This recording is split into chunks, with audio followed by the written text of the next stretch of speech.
Nous allons ouvrir la Bible simplement ce matin et je voudrais vous faire une confidence d'entrée.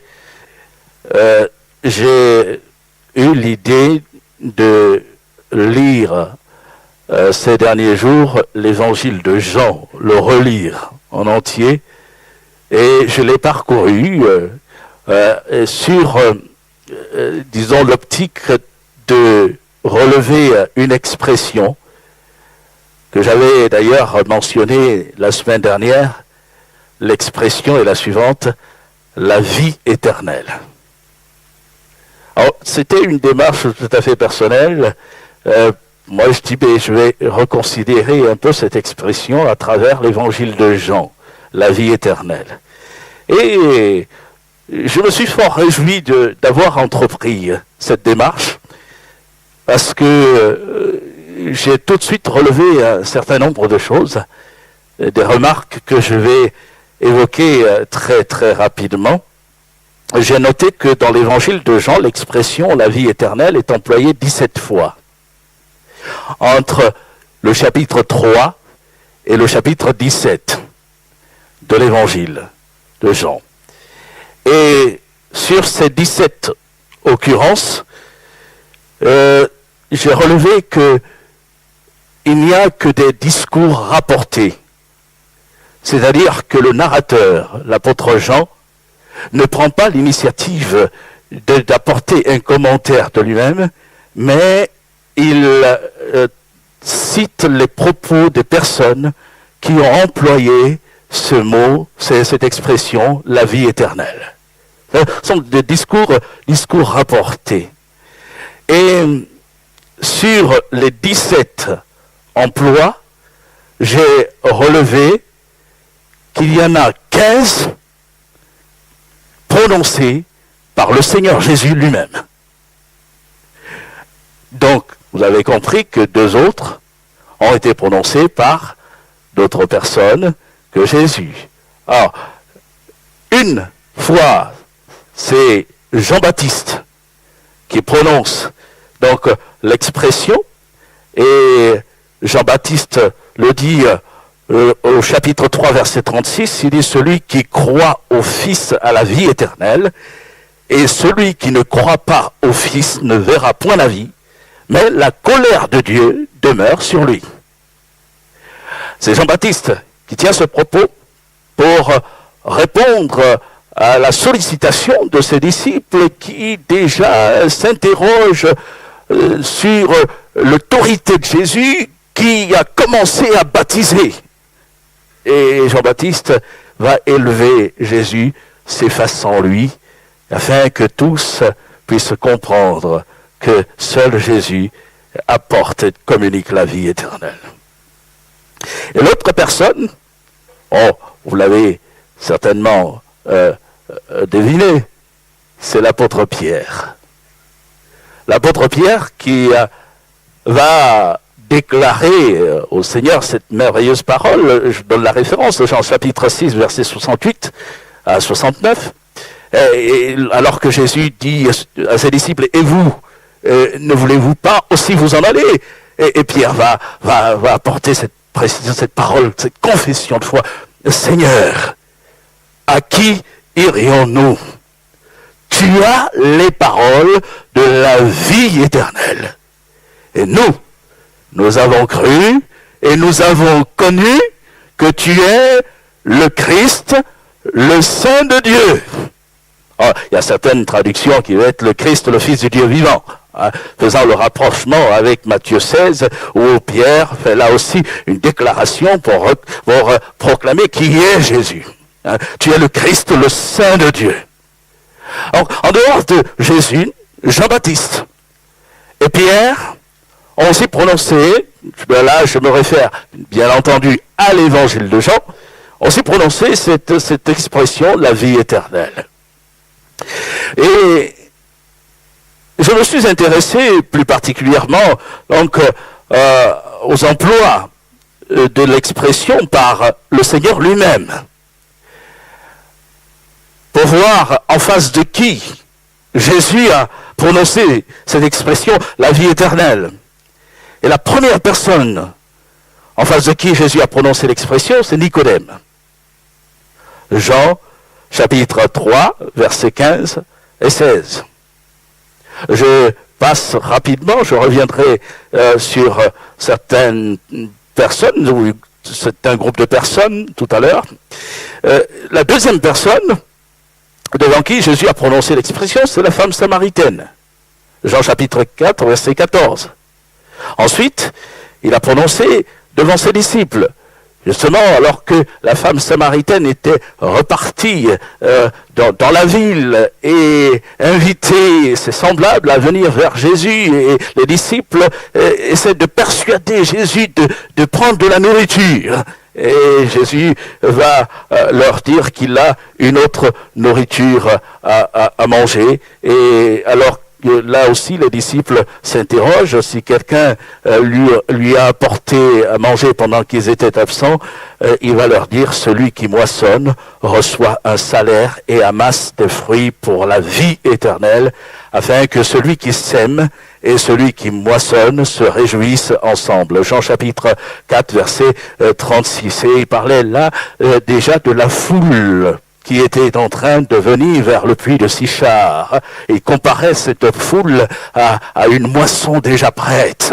L'évangile allait faire son œuvre dans les cœurs. Et quand on considère aussi la suite de ce témoignage, on voit que les gens de la foule diront à la femme samaritaine, ce n'est plus à cause de ce que tu as dit que nous croyons, car nous l'avons entendu nous-mêmes et nous savons qu'il est vraiment le sauveur du monde. Les cœurs qui se sont tournés vers le Seigneur. Ensuite, le Seigneur a prononcé cette expression devant les chefs religieux juifs qui contestaient son action. Il guérissait des malades pendant le jour du sabbat et il ne l'acceptait pas. Jésus a prononcé ces paroles aussi devant une foule de personnes qui avaient vécu le miracle de la multiplication des pains, à Jean chapitre 6. Et Jésus a prononcé les mêmes paroles devant André et Philippe, Jean chapitre 12, mais il faut aussi mentionner Jean chapitre 10, verset 28, devant les pharisiens qui, là aussi, remettaient en cause l'intervention de Jésus auprès d'un aveugle de naissance, et devant les chefs religieux qui n'osaient pas se prononcer, se déclarer ouvertement, alors qu'ils étaient interpellés par le ministère de Jésus. Jean chapitre 12, ils préféraient la gloire des hommes à la gloire de Dieu. Parmi les chefs, beaucoup crurent en lui, mais ils n'osaient le dire et prendre position. Et puis, la dernière fois que le Seigneur a prononcé ces paroles, il les a adressées, l'expression, la vie éternelle, il a adressé dans une prière. Jean chapitre 17, la prière sacerdotale. La vie éternelle, c'est qu'ils te connaissent, toi le seul vrai Dieu, et celui que tu as envoyé, Jésus-Christ. Et donc le sujet que je vais aborder, c'est seulement la vie éternelle. Quand on considère le propos du Seigneur, on relève que la vie éternelle, ce n'est pas simplement une vie de longue durée, pour l'éternité, une vie sans fin, mais la vie éternelle s'inscrit déjà aujourd'hui chez ceux qui ont reçu le Christ dans leur vie, dans leur cœur. La vie éternelle, comme je disais tout à l'heure, Jean 17, 3, c'est qu'ils te connaissent. Il parle, Père. C'est qu'ils te connaissent, toi, le seul vrai Dieu. Et celui que tu as envoyé, Jésus-Christ. Il n'y a pas de vie éternelle en dehors de Christ, de Dieu. Dieu est la vie. Et sans Dieu, personne de nous ne serait là. Parce que qu'on le veuille ou non, ou qu'on l'accepte ou pas, qu'on le croit ou non, nous avons tous été créés par Dieu. Et sans lui, on ne serait pas là. Il est l'auteur de la vie. C'est lui qui communique la vie. Il est la vie. Et quand on vit coupé de Dieu, on vit coupé de celui qui est la source de notre vie. Et quand on revient à Dieu, on rétablit la communion, le contact avec l'auteur de notre vie, la source de notre vie. Et on peut comprendre, en se posant et en réalisant ces choses, que Jésus dise, la vie éternelle, c'est qu'ils te connaissent. Toi, le seul vrai Dieu, et celui que tu as envoyé, Jésus-Christ. Et c'est pour moi l'occasion ici de rappeler que nous avons tous besoin de Dieu. Nous avons tous besoin de cette communion avec Dieu. Et peut-être les amis ne l'ont pas encore réalisé et nous voulons vous inviter à vous approcher de Dieu de tout votre cœur. Je disais que j'allais revenir sur un certain nombre de personnes. Le premier cas que je voudrais considérer, c'est bien sûr celui de Nicodème. Parce que c'est la première fois que Jésus emploie l'expression. Et le premier point, j'ai intitulé Jésus, Nicodème et la vie éternelle. Jésus, Nicodème et la vie éternelle. Jésus emploie cette expression alors que Nicodème, qui est docteur de la loi, il enseigne le peuple, vient de nuit vers lui. Et là, il lui adresse cette parole, Rabbi, maître, nous savons que tu es un docteur venu de Dieu, car personne ne peut faire ces miracles que tu fais si Dieu n'est avec lui. Et Jésus coupe court. Jean chapitre 3, verset 3 également, nous lisons ceci, Jésus lui répondit, en vérité, je te le dis, si un homme ne naît de nouveau, il ne peut voir le royaume de Dieu. Et Nicodème réplique, mais comment un homme peut-il naître quand il est vieux? Peut-il rentrer dans le sein de sa mère et naître? Jésus lui répondit, en vérité, je te le dis, si un homme ne naît d'eau et d'esprit, il ne peut entrer dans le royaume de Dieu. La conversation se poursuit. Au verset 9, il est dit ceci, Nicodème lui dit, comment cela peut-il se faire? Jésus lui répondit, tu es docteur d'Israël, le docteur d'Israël, et tu ne sais pas ces choses. Et dans la foulée, Jésus en vient au verset, on lit le verset 14, en vient à dire ceci, et comme Moïse éleva le serpent dans le désert, il faut de même que le Fils de l'homme soit élevé, afin que quiconque croit en lui ait la vie éternelle.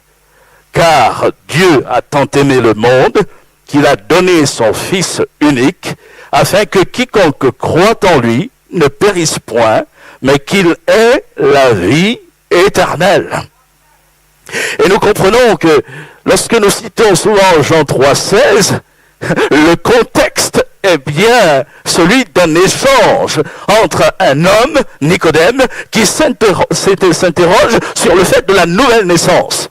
Et c'est alors qu'il répond à Nicodème que Jésus va employer cette expression pour la première fois. Jean l'indique dans son évangile. Dieu a tant aimé le monde qu'il a donné son Fils unique, afin que quiconque croit en lui ne périsse point, mais qu'il ait la vie éternelle. Mais il est intéressant de souligner ce que Jésus apporte comme pensée profonde. Il dit, tu es le docteur d'Israël, et tu ne sais pas ces choses. Nicodème enseignait. Nicodème sondait les Écritures, comme d'autres de ses semblables. Et dans Jean, chapitre 5, versets 39 à 40, Jésus dit à des pharisiens, vous sondez les Écritures parce que vous pensez avoir en elles la vie éternelle. Ce sont elles qui rendent témoignage de moi et vous ne voulez pas venir à moi pour avoir la vie. On retient qu'il n'y a pas de vie éternelle sans nouvelle naissance. Il n'y a pas, inversement, de nouvelle naissance sans vie éternelle. Et il n'y a pas de vie éternelle en dehors de Christ. Seul Christ apporte la vie éternelle. Et je vais plus loin en relevant le propos de Jésus à Nicodème. Tu sais bien des choses, tu as une grande connaissance, mais tu n'as pas encore réalisé et compris ces choses. Tu n'as pas encore intégré cela. Et je m'arrête sur ce fait pour dire ceci. Il est bien d'avoir de la connaissance. Il est bien de lire l'Écriture, d'entendre des prédications, voire même d'expliquer aux autres ces choses. Mais la connaissance n'apporte rien du fait de la réalité de la vie éternelle si elle n'est pas vécue, si on ne se l'approprie pas personnellement. Et Nicodème avait besoin de comprendre cela. Oh, dans son cas, rappelons que la nouvelle naissance n'était pas encore accordée, n'était pas encore ouverte, puisque elle a été accordée, transmise à partir du moment où Christ a été élevé en croix. Puisque Jésus répond à la question de Nicodème, comment cela peut-il se faire? Et il dit, et comme Moïse éleva le serpent dans le désert, il faut de même que le Fils de l'homme soit élevé, afin que quiconque croit ait la vie éternelle. Oui. Donc, en fait, la vie éternelle, la nouvelle naissance, nous est accordée lorsque nous considérons le Christ élevé. Et Nicodème devait déjà savoir ces choses, et Jésus était là pour l'éclairer. Dire, voilà, le jour viendra où le Fils de l'homme sera élevé. Et là, Nicodème, la nouvelle naissance sera ton partage. Alors, nous lisons ces choses, elles sont accomplies. Et en fait, on comprend que nous sommes appelés déjà, nous, à rentrer dans cette vie, la vie nouvelle que Christ nous accorde, la vie qu'il est venu accorder à chacun. On peut, disais-je, s'arrêter à bien des choses qu'on entend. On peut même être de ceux qui lisent. Mais la question importante n'est pas de savoir ces choses, de les avoir apprises, mais de pouvoir les vivre. Et ce matin, je voudrais, en toute simplicité, peut-être interpeller quelqu'un ou plusieurs personnes au milieu de nous. Cher ami, as-tu la vie éternelle? Et j'irai plus loin, en nous interpellant tous. Oh, je ne doute pas, mais permettez-moi quand même d'oser le faire. Avons-nous tous la vie éternelle? Et c'est important. Quand je dis avons-nous tous la vie éternelle, je veux ici nous amener à une certitude. La certitude de notre salut.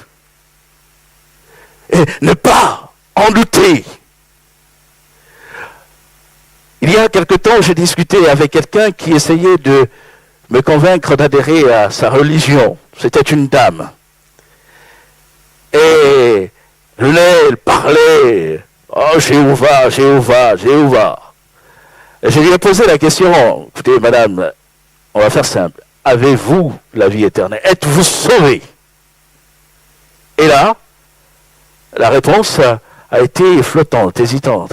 Mais on ne peut pas le savoir ici-bas. Je le saurai seulement après. Je dis, mais alors votre croyance vous maintient une sorte d'incertitude en vous. Elle n'a pas d'assurance, elle ne vous procure pas d'assurance. Mais ces personnes se réclament de l'écriture de la Bible. Mais que dit la Bible au sujet de la vie éternelle et de la vie que Jésus est venu accorder? elle ne laisse planer aucun doute. On peut avoir de la certitude, on doit avoir de la certitude dès maintenant. L'apôtre Paul, c'est un propos que j'affectionne particulièrement, il va dire dans 1 Timothée, chapitre 1er, verset 15, c'est une parole certaine. Et je citais cette parole dimanche dernier. Et entièrement digne d'être reçue, que Jésus-Christ est venu dans le monde pour sauver les pécheurs, dont je suis le premier. Il ajoute. Et Paul a réalisé cela. Jésus-Christ est venu dans le monde. Pourquoi? Pas pour égayer les gens, mais il est venu dans le monde pour sauver. Il est venu pour pardonner. Il est venu pour accorder la vie éternelle. Nous allons bientôt fêter Noël. Et dans les foyers, on va se faire des cadeaux. C'est une bonne chose. Et mardi, nous avons prié pour les foyers, pour les voisins, dans ce contexte de fête de fin d'année. On fêtera Noël. Et dimanche dernier, il y a eu ici une représentation des moniteurs qui enseignent, qui instruisent les enfants des choses de l'écriture, la Bible. On fait un spectacle. Et j'ai beaucoup aimé le personnage, bon, tous, hein, par ici, c'est un travail d'ensemble, mais il y avait ce personnage de Siméon.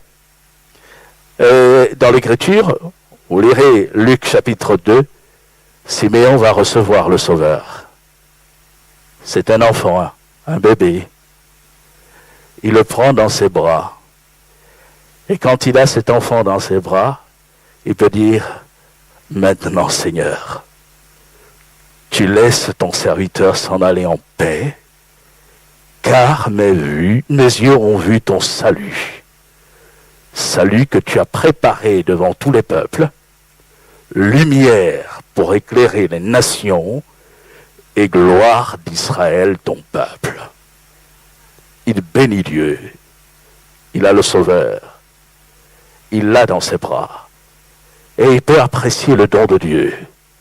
Mais plus loin, Nicodème parle à Marie et dit à Marie, voici, cet enfant est destiné à amener la chute et le relèvement de beaucoup en Israël et à devenir un signe qui provoquera la contradiction. Et à toi-même, une épée te transpercera l'âme afin que les pensées de beaucoup de cœurs soient dévoilées. Mais quand Siméon dit ces propos, qu'est-il en train d'annoncer? Il est en train de prophétiser sur ce que Jésus va dire 33 ans plus tard à Nicodème. Il faut que le Fils de l'homme soit élevé. Il est en train de prophétiser sur la mort de Jésus. Siméon, dès la naissance, a annoncé. Il y a des enfants qui sont tout mignons dans la salle. On a tous été enfants. On est venus au monde. Et quand un bébé vient au monde, on va le voir, les membres de la famille, on va voir le nouveau-né. On est heureux. Oh, qu'est-ce qu'il est mignon. Avez-vous déjà entendu quelqu'un qui vienne voir un nouveau-né et dise « Oh, mais il va mourir de telle et telle manière. » Ah, non. Mais dès la naissance, la mort de Jésus est annoncée. La mort violente qu'il allait subir est annoncée. Et il est venu pour donner sa vie. C'est le don de Dieu. Et il est venu pour nous réconcilier avec Dieu. Il est venu pour nous accorder une vie nouvelle. Au travers du sacrifice de Christ, nous pouvons rentrer dans le salut. Et je répondais à cette dame dont je parlais tout à l'heure, qui me disait, on ne peut pas avoir de certitude, on ne peut pas le savoir. Mais l'Écriture nous enseigne qu'on peut avoir de l'assurance quant à la vie éternelle. L'apôtre Jean, dans sa première lettre au chapitre 5, verset 13, va dire, je vous ai écrit ces choses, afin que vous sachiez que vous avez la vie éternelle. Vous qui croyez au nom du Fils de Dieu, afin que vous sachiez que vous avez. Et, chers frères et sœurs, c'est une assurance que nous devons préserver. Dieu nous a fait grâce. Il nous a donné Jésus-Christ. Et en Jésus-Christ, nous avons le pardon de nos péchés. Et cette espérance, nous voulons que personne vienne nous jeter. Nous voulons garder cette assurance. J'ai la vie éternelle. Je suis sauvé.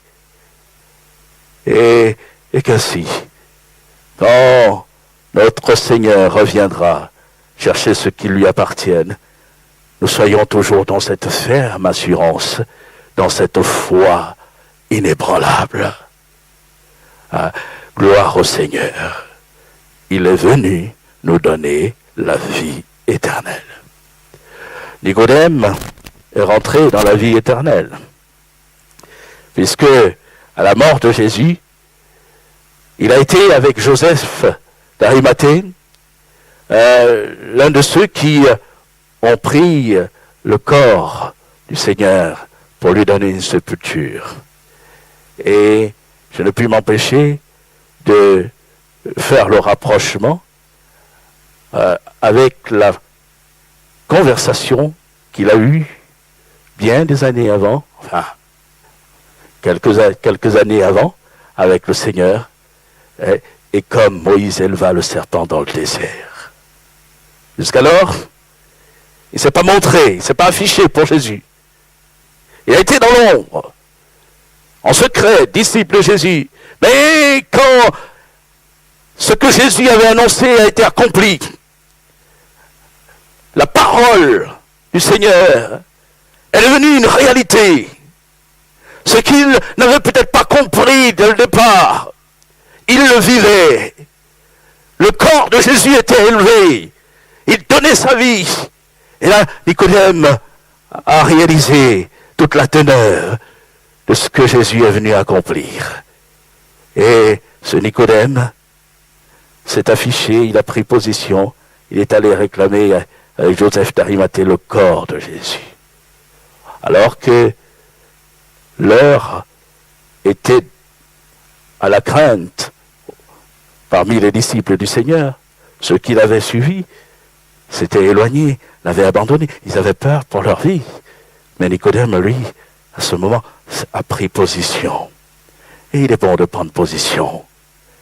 Ne pas, là, vivre la foi, sa foi en secret, mais prendre position pour le Seigneur et permettre à Christ d'accomplir pleinement encore cette œuvre, afin que cette assurance que nous avons de la vie, nous puissions la partager et que le message de la grâce soit communiqué au plus grand nombre.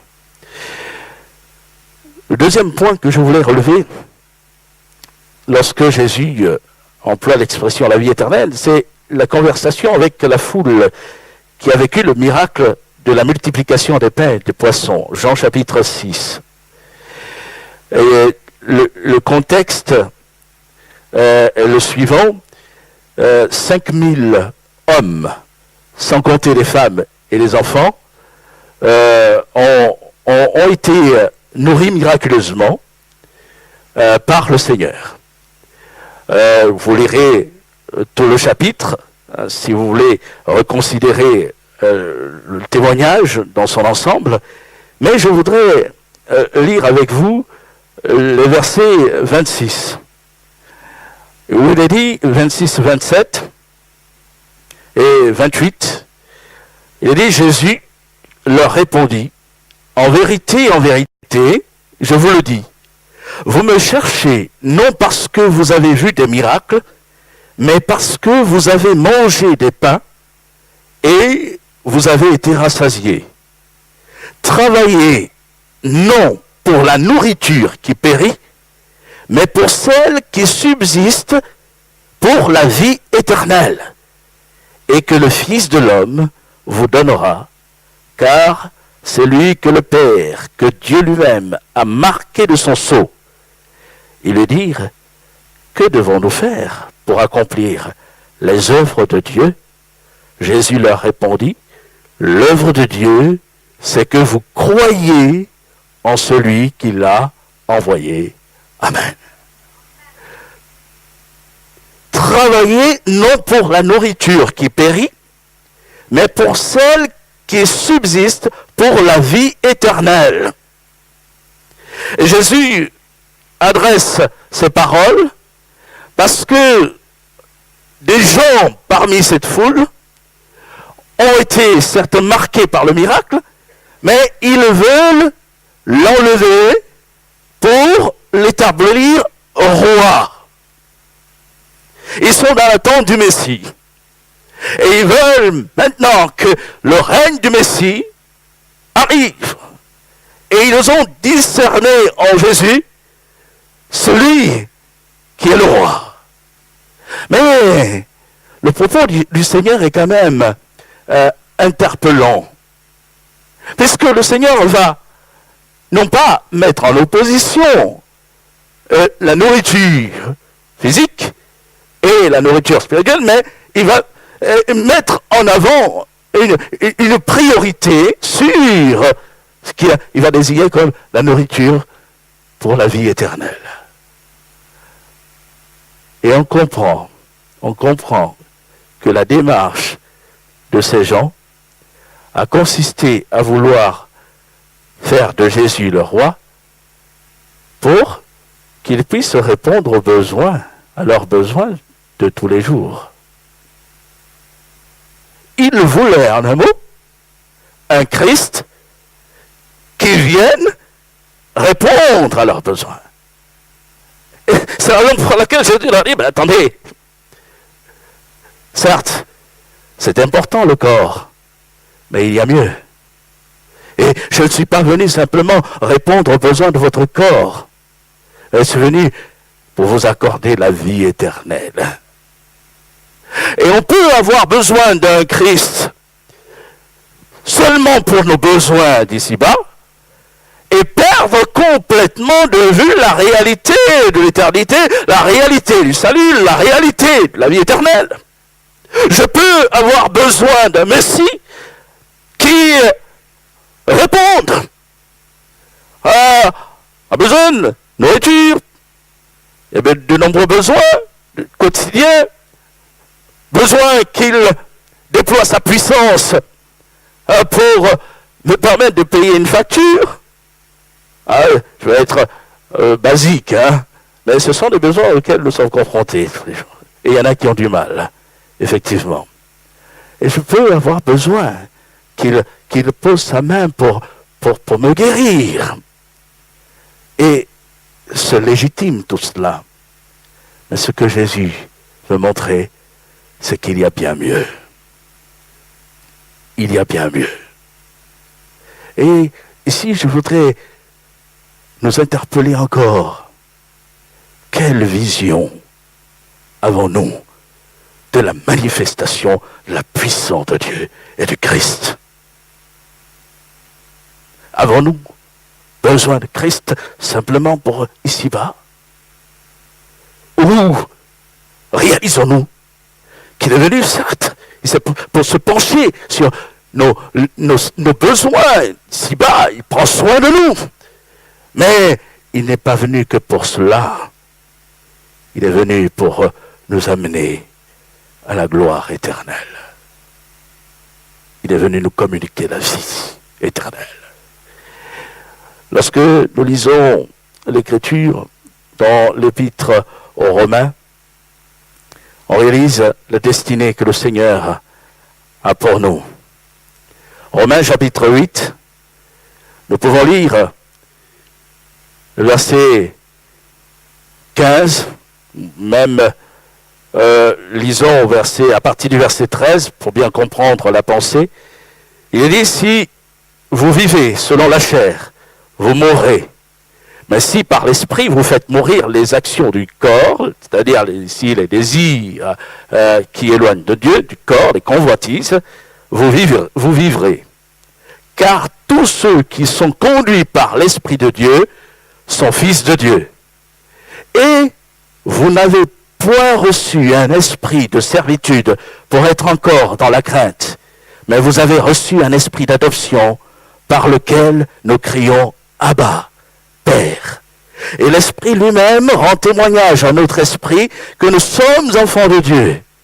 Or, si nous sommes enfants, nous sommes aussi héritiers. Héritiers de Dieu et co-héritiers de Christ. Si toutefois, nous souffrons avec lui, afin d'être glorifiés avec lui. Amen. Voilà ce qu'il y a de mieux. Ce que le Seigneur est venu nous apporter. Il est venu pardonner nos péchés, purifier nos cœurs, pour que nous ayons un héritage. Un héritage pas sur cette terre, un héritage là-haut. Et l'Église du Seigneur, dans ces temps qui sont bien agités, ne doit pas perdre de vue que la destinée, c'est là-haut. Et que le Christ est venu pour que nous ayons part à l'héritage d'en haut. Il est venu que nous puissions rentrer dans la gloire céleste. Alors, je peux ne pas avoir des biens ici-bas, mais si je m'attache au Seigneur de tout mon cœur, et si je ne me laisse pas détourner de ma vocation, alors j'aurai cette garantie que l'héritage m'est réservé. Je suis héritier de Dieu et co-héritier de Christ. Oh, humainement parlant, on a encore du mal à réaliser ce qui nous attend. Mais l'apôtre Paul va dire, j'estime que les souffrances du temps présent ne sauraient être comparées à la gloire à venir. Oui, et c'est glorieux. Le Dieu de toute beauté et l'éclat de sa puissance, de sa grandeur, il nous prend et nous élève à cette gloire.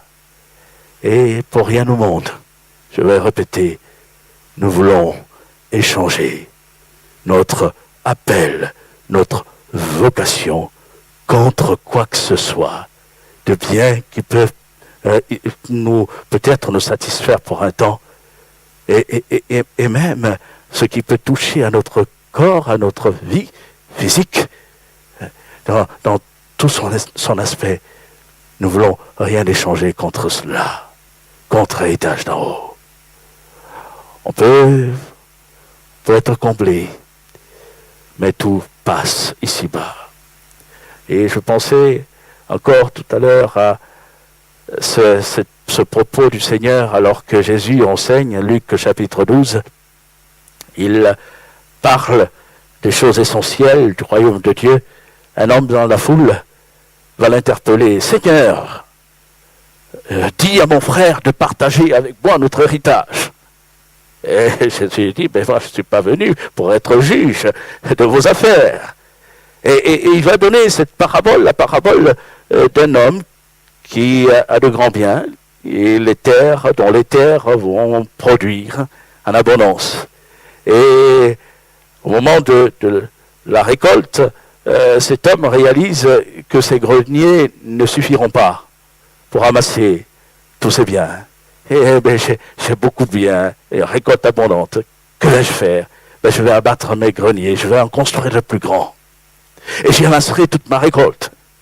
Et je dirai à mon âme, tu as beaucoup de biens en réserve pour de nombreuses années. Repose-toi, mange, bois, réjouis-toi. Seulement, la parole va lui être adressée. Insensé.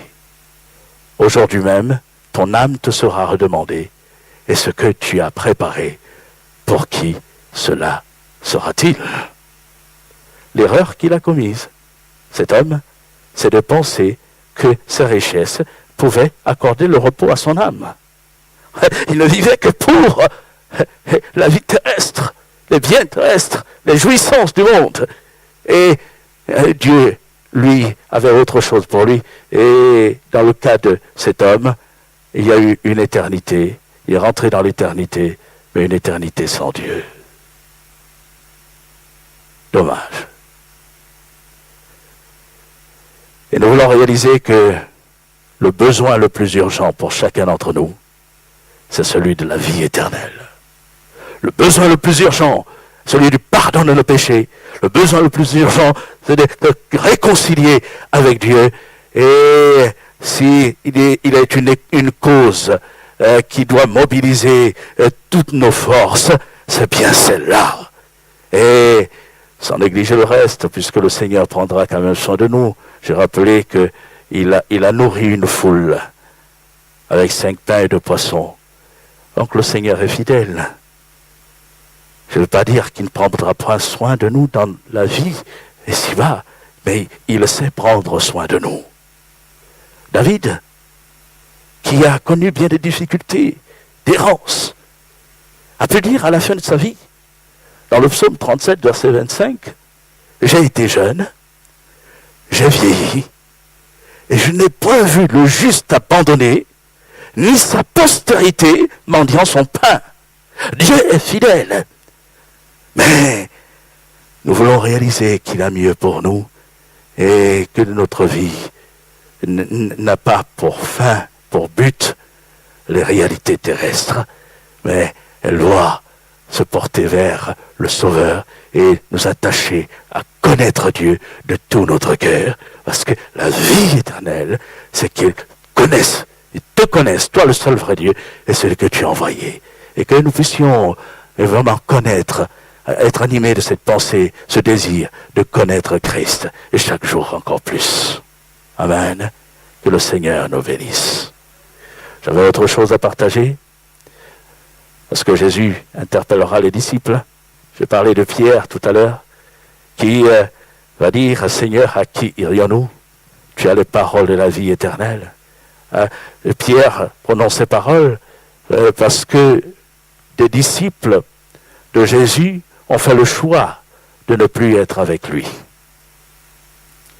Jésus, justement, après le miracle de la multiplication des pains, et en réponse à ce que la foule a émis comme souhait de l'établir roi, Jésus va montrer qu'il n'est pas venu régner et qu'il est venu accorder la vie éternelle. La foule demande, quel miracle nous montres-tu? Et là, Jésus parlera du miracle, du plus grand des miracles. Et il va dire, ceci, Jean chapitre 6, verset 54, « Celui qui mange ma chair et qui boit mon sang a la vie éternelle, et je le ressusciterai au dernier jour. Car ma chair est vraiment une nourriture, et mon sang est vraiment un breuvage. » Alors, du milieu de la foule, certains ont pris au pied de la lettre cette parole de Jésus. Ils ont vu un corps qu'on donne à quelqu'un. Et ils ont dit, mais c'est pas possible, comment peut-il nous donner sa chair à manger? Et Jésus ne voulait pas ici dire qu'il allait donner une chair au sens littéral, mais il faisait un rapprochement entre le pain qui nourrit le corps et son propre corps. Et le soir où il a été arrêté, cette image a été encore là expliquée de manière précise aux disciples. Jésus a donné du pain et dit, prenez, mangez, ceci est mon corps. Et il annonçait qu'il allait être percé. Et buvez, ceci est mon sang, répandu pour vous, pour la rémission des péchés. Et ce il voulait dire en disant, celui qui mange ma chair et qui boit mon sang à la vie éternelle, et qu'il allait donner sa vie en sacrifice pour que quiconque croit en lui s'identifie à lui. Et le pardon, et soit réconcilié avec Dieu. Et malheureusement, nous lisons ce texte, ce verset 66, dès ce moment, plusieurs de ses disciples se retirèrent et n'allèrent plus avec lui. Ah, cette parole est dure, nous ne la comprenons pas. Il était question de comprendre le cœur même de la mission du Seigneur, ce qu'il est venu accomplir, venu racheter et délivrer de la tyrannie du péché. Mais ils ont compris qu'elle était dure. Et quand on regarde bien le contexte, on voit qu'il est précisé que Jésus savait bien dès le départ ceux qui ne croyaient pas. Jusqu'au verset 63, il explique ceci, c'est l'esprit qui vivifie, la chair ne sert à rien. Les paroles que je vous ai dites sont esprit et vie. Il faut les comprendre, il faut la révélation de l'esprit, il faut les comprendre. Mais il en est parmi vous quelques-uns qui ne croient point. Et ce texte, on le lit en parallèle avec le début de l'évangile de Jean, au chapitre 2, il nous est dit ceci, verset 23, « Pendant que Jésus était à Jérusalem à la fête de Pâques, plusieurs crurent en son nom, voyant les miracles qu'il faisait. Mais Jésus ne se fiait point à eux, parce qu'il les connaissait tous, et parce qu'il n'avait pas besoin qu'on lui rende témoignage d'aucun homme, car il savait lui-même ce qui était dans l'homme. » Ils avaient suivi Jésus, ils se réclamaient du nombre des disciples du Seigneur, mais à un moment donné, quand il a fallu intégrer la réalité du salut, de la vie éternelle par le sacrifice de Christ et prendre un engagement, réaffirmer sa foi, ils se sont détournés du Sauveur. Cette parole est dure. Qui peut l'écouter? Et je précise quand même que tous les disciples avaient entendu la même parole. Pour les uns, la parole était dure, mais pour les autres, et Pierre en l'occurrence, ces paroles du Seigneur étaient les paroles de la vie éternelle. Les uns disent, elle est dure, on ne peut pas l'entendre, et on va s'en détourner, mais Pierre lui dit, mais tu as les paroles de la vie éternelle. À qui irai-je? À qui irions-nous? Si je ne viens pas à toi, je suis perdu pour l'éternité. Et il en sera toujours ainsi.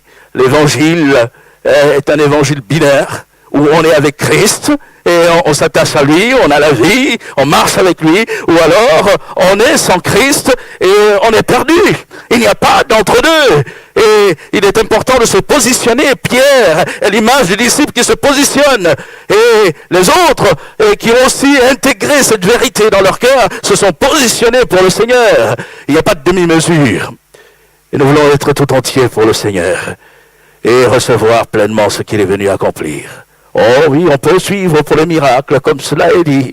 Et ils voyaient les miracles.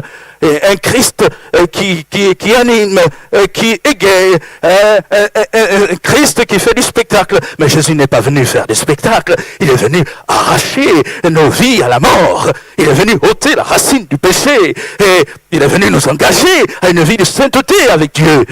Et c'est ce qu'il veut encore accomplir dans l'Église aujourd'hui. Que chacun de nous intègre cela. Oui, il est venu pour la vie éternelle. Et ceux qui ont la vie éternelle sont bienheureux.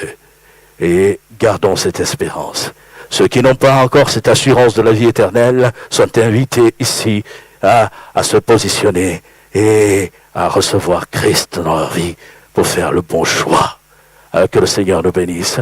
C'est la pensée que j'avais sur mon cœur pour l'Église ce matin, et que dans sa bonté, que le Seigneur fasse encore son œuvre dans notre vie. Amen. Nous avons un héritage là-haut, et nous voulons persévérer dans notre vocation, afin que rien ni personne ne vienne nous détourner de l'essentiel, et que nous cherchions premièrement le royaume et la justice de Dieu. Et le Seigneur veillera à ce que toutes choses, ce dont nous avons réellement besoin, nous soit accordé par lui-même dans sa grâce et sa bonté.